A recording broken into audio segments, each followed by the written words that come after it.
Kota Palembang membutuhkan 120 infrastruktur kolam retensi untuk memaksimalkan resapan air, sehingga bencana banjir yang kerap terjadi saat musim penghujan tiba dapat ditanggulangi berdasarkan evaluasi yang dilakukan pihaknya. Jumlah kolam retensi tersebut dinilai sangat relevan dengan kondisi yang ada.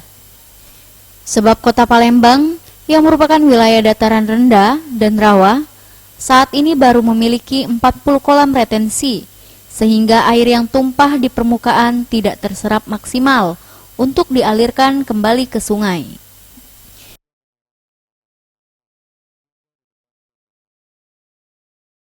Ya, ini khusus yang Palembang ya, terkait dengan karena memang ini kota.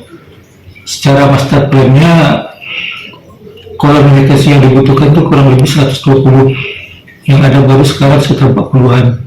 Jadi itu memang ya kita secara bertahap juga koordinasi dengan kota terkait dengan ya penanganan atau penyediaan tanah untuk pembangunan embung ini.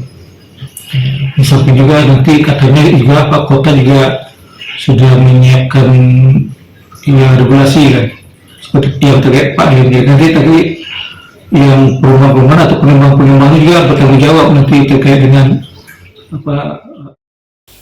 BBWSS 8 Palembang akan melakukan satu infrastruktur kolam retensi di wilayah Simpang Bandara Sultan Mahmud Badarudin II, Kecamatan Sukarami. Kolam retensi tersebut untuk menggenapi kolam yang sudah ada seperti kolam retensi Brimob Jalan Demang Lebar Daun, Jakabaring, dan Sungai Bendung.